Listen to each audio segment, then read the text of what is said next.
I am Maximilian, and welcome to the walkthrough for Harmonic Ethos. I'm so excited to share this with you. This is one of my contributions to the drop. Harmonic Ethos is a loot box drop that features 140 artists from all around the world. And it's something like walking up to a vending machine and putting some money in and receiving artworks. You don't know exactly which you'll get, but you can look at everything that you could get, and it's a mystery what you actually will receive. You don't know what you'll get until it's delivered. Very exciting, right? So I want to show you the three pieces that I contributed to this experience, and then let's together go to the minting experience. For my friends who are new to digital fine art and tokenized works of art, there are so many unique ways to acquire your works. This is a particularly fun one, and I won't even try to tell you ahead of time. I'm just going to show you. But first things first, let me show you the pieces that I contributed and talk to you a little bit about what they mean to me and some of the materials that I choose. So this first one that you see here, this is a Skelevaggio, and Skelevaggio is the collection where I go deeper. You see, I don't have any skin, there's no muscle, it's down to the bone. So this is like where I explore my more emotional, more esoteric experiences. For myself, with my art, I often seek to express experiences and life lessons that don't sound right when I try to express it in words. So here with this, you'll see that this skeleton, skull, bust has a few things going on. Number one, you see these flowers. Now these flowers are the same flowers that are on a tree near my home. And to me, uh, when I looked at this tree, so the tree that I see is it's a plum tree. I've actually never seen any plums grow on it, but a couple times a year it seems to produce these beautiful flowers, and they look like this. They look like cherry blossoms to me, but when I looked up the tree, I was told it was a plum tree. So there it is. So these little flowers are unique to my locale. Number one. Number two, the crystals, these are selenium. And you should look up selenium and see all of its interesting properties. The eyes. Well, these are camera eyes. There is this philosophy that I know to be true. Now, I say this is a philosophy, it's an epiphany that I had, and I say, art, the highest form of art is not, there's like creating art, okay? There's thinking about art, writing about art. There's all these different ways to engage in art, right? But one thing I realized, and I said, oh wow, I wonder if I can, what more I can gain out of this philosophy of how can we contribute to art other than creating it?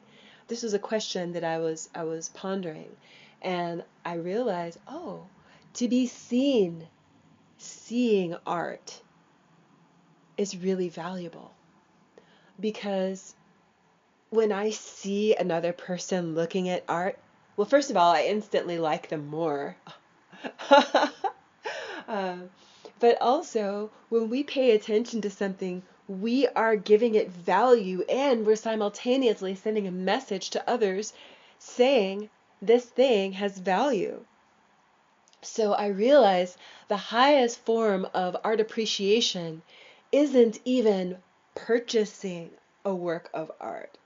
The highest form of art appreciation might be being seen, seeing art. Here, think about this. When we are small, when we are children, and this is still true today, But when we were children, we were not even anywhere near as self-conscious as most adults are about saying, look at me, look at me. Watch, look, watch, look at me, watch this, watch, look. I mean, I can remember, maybe like if I was in the pool and I was doing jumps and it was like, watch this, watch this. I mean, I wasn't even doing anything spectacular, but everything I just wanted, you to watch this, watch this.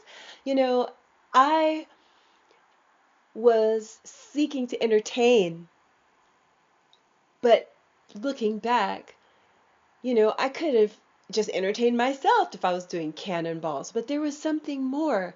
When you do cannonballs for a crowd, don't you splash a little bit higher? I mean, I don't know. There's just something about that. So it's one of the visual bookmarks that I often stick into my artwork between the pages is camera eyes. So check it out. Also, there are these headphones on the side. Now, obviously the skull has no ears, but I love to explore alternative modes of listening to things. And so I'm often like designing and devising what could it look like, something that doesn't actually cover your ears, but where you can still like have some type of, I'm always trying to signify or signal, hey, music is happening here. I'm always trying to make a seat for music. So you'll see um, like an essential, like an essence of headphones, like a skeleton of headphones is actually what I was going for here. And also, you'll see some dials, some gears, and this is to symbolize the gears of the mind, the gears of the mind. So, our mind are always turning. Now, here's something I want you to understand is that this is one of a series. I have an entire series of these busts that I created, and they're each unique. They each have their own unique stand, and this one is made out of a beautiful cherry wood, and it's made with gold. And what you should know about this is it's a three-dimensional sculpture. So this, even though the piece in the Harmonic Ethos drop is a two-dimensional film, the format is film, the original is a three-dimensional sculpture. And sometime soon, I'll show it to you. But for now, let me come back to you with the next piece. Thank you so much for watching, and let me introduce you to where you can go see this and the rest of the pieces as well. What you want to do is you could go to x.com and you could put hashtag harmonic, HARMONIC, ethos, ETHOS, and you'll see very many artworks. You'll have an opportunity to get to know some of the artworks and the artists as well. Follow them, engage with their work, and when you're ready, hop into the virtual gallery. I believe the public sale is not quite open yet, so this is a perfect time to familiarize yourself with the works that are available. I'll be back with my second contribution. I'll see you very, very, very soon. Take care.